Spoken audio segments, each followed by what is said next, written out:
Okay, this is Ted Flett of Golden Skate, and I'm joined by new Autumn Classic Paris champions, Vanessa James and Morgan Ciprès of France. Hello. Thanks you both for joining us. Now, you have both been part of the conversation in Paris skating for many years now, but the talk really ramped up last year. Beyond simply this is a team with potential or amazing good looks, the talk now was this is a team that's really putting it together and they are contenders. Can you talk about last season and what that did for you in terms of your coming out?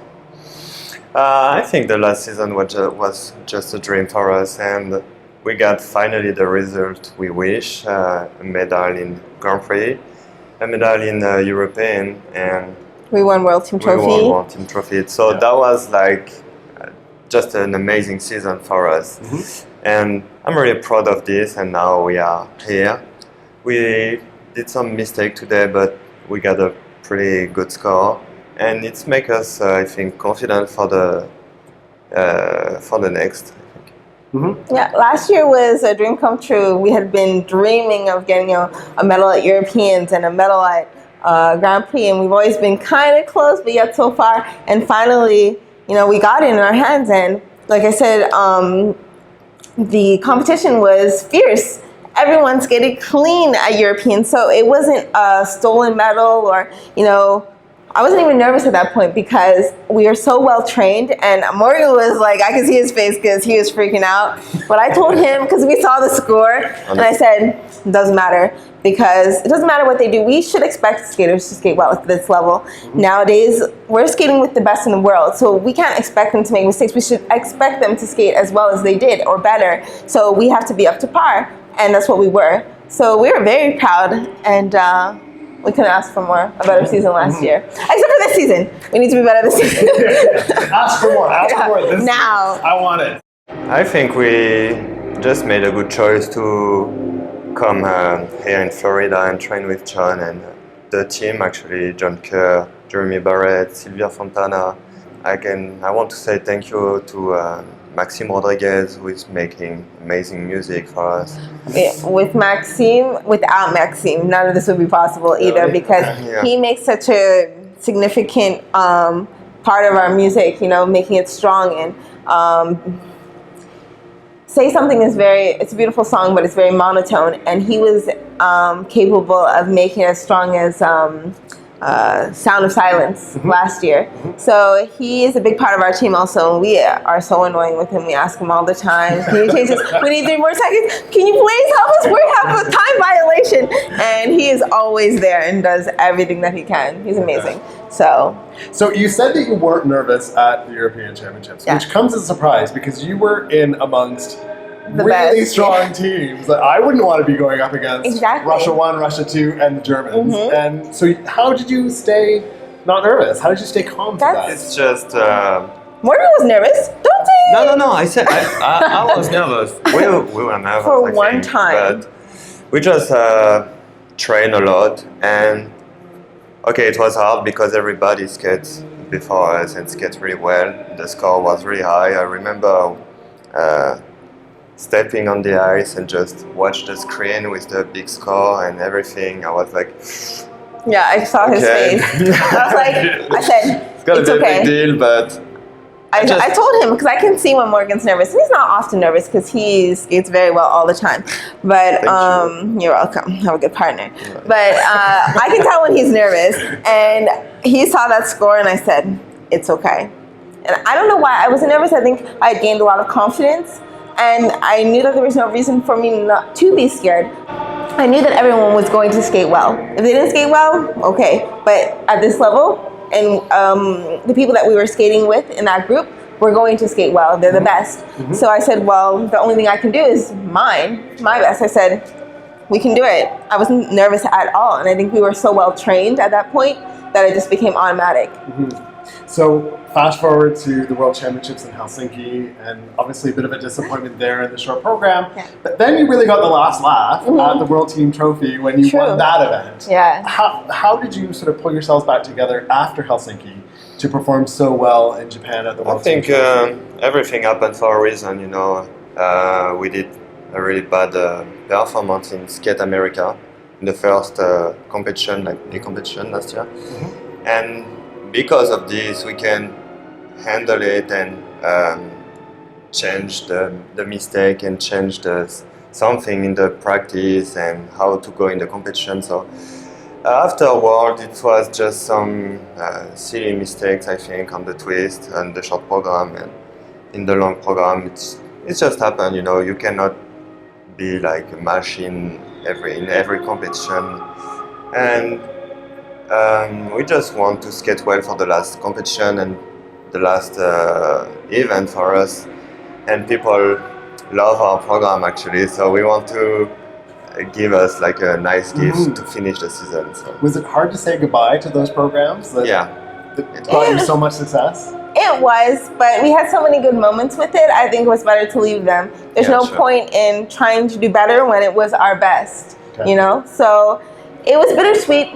We have a few surprises for, I think, the public and the judges later in the season with this program. But no, I think we did our maximum. We made dreams come true last year with that program, and we needed to change. So it's a breath of fresh air. We didn't want to be bored. We didn't want our audience to be bored with what they loved last year.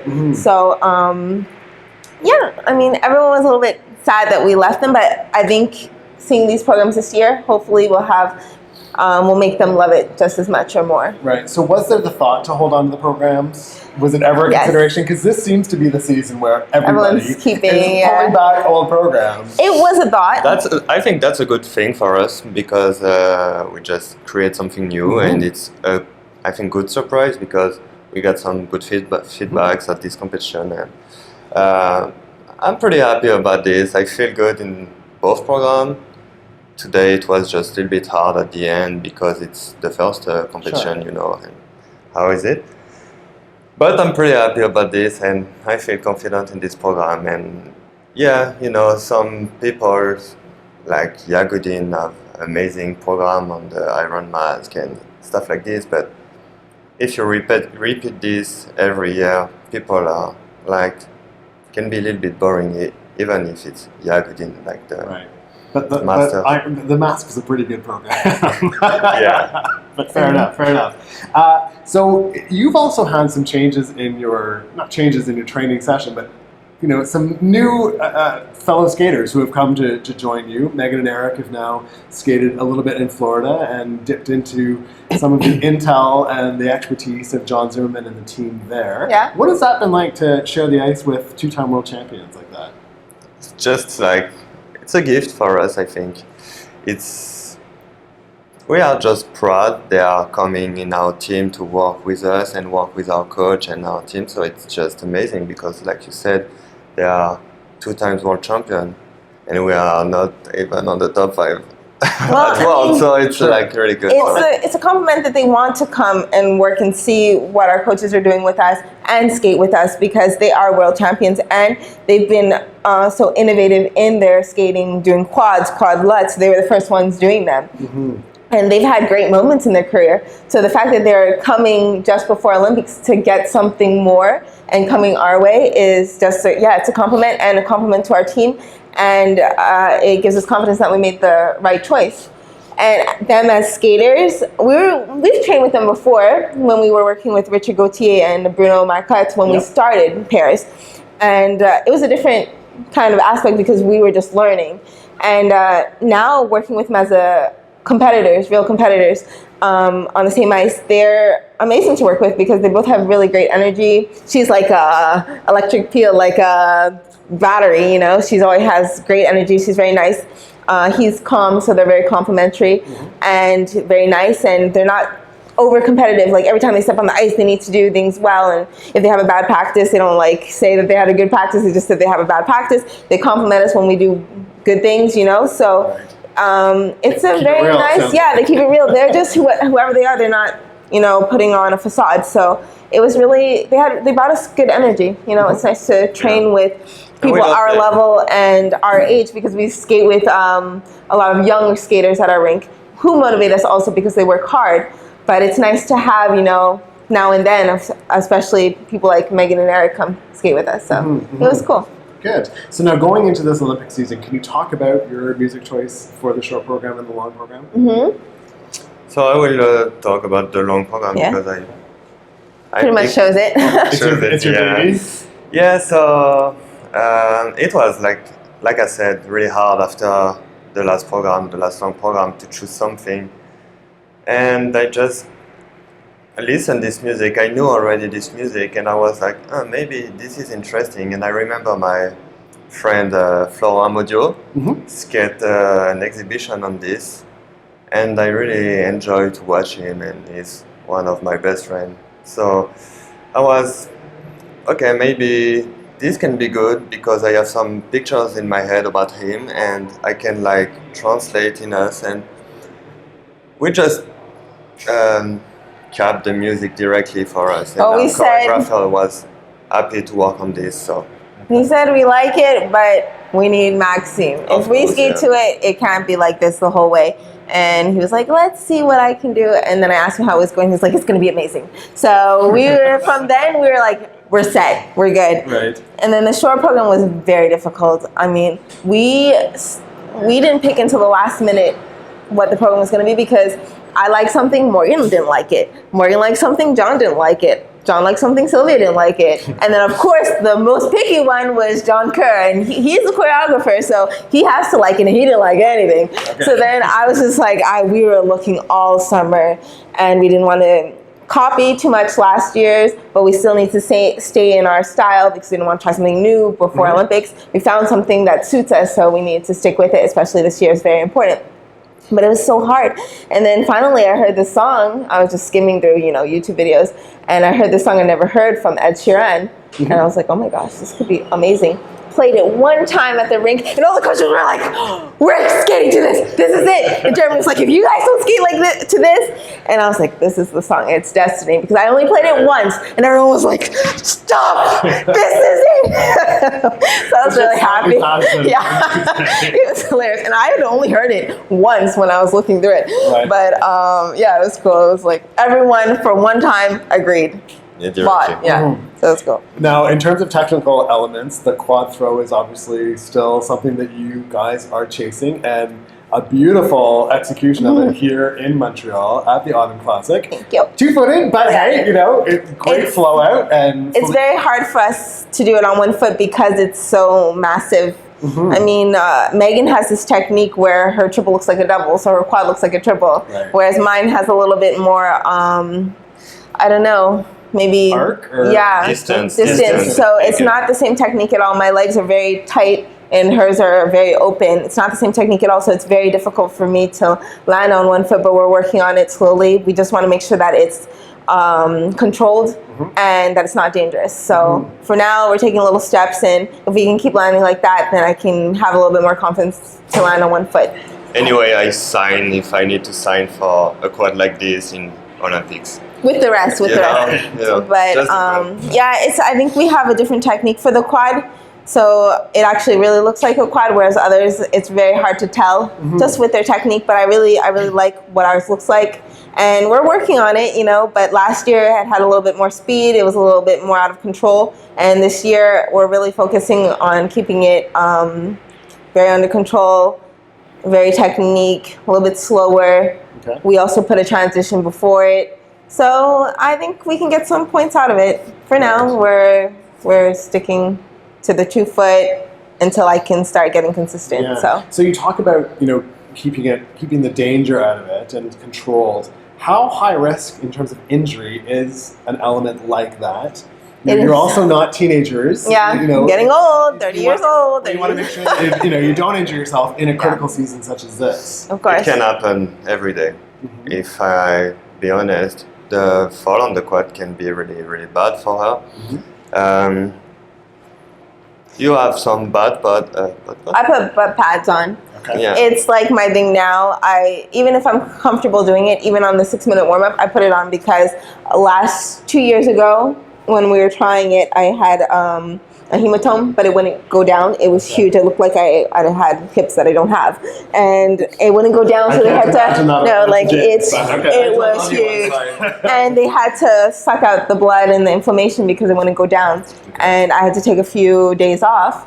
And now if I hit it, it will swell up like that directly. So they told me to be very careful about training. So we are.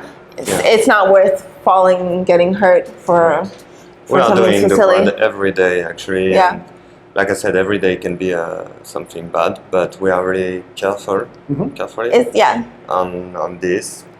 It's still really hard. It's really precise, and it's a timing that you can't we have to be completely miss. together, and she has to feel good. I have to feel good actually too. I cannot like just do a movement and she go.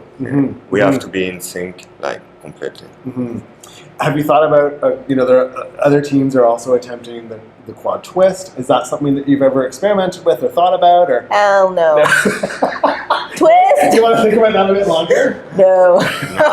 No. Our twist is getting. I'm surprised by that because you get so much air that I would have thought another rotation. We're possible? just getting A normal twist, a good twist every day. the twist is something that was so hard mentally, physically, and emotionally for us for years until we started working with Stanislas Morozov, and at that point still it was much better, but it's been such it's our element, it's our element that took energy and a lot of concentration and a lot of timing. Now it's getting easier, so I don't think we're going to be messing it up with a quad.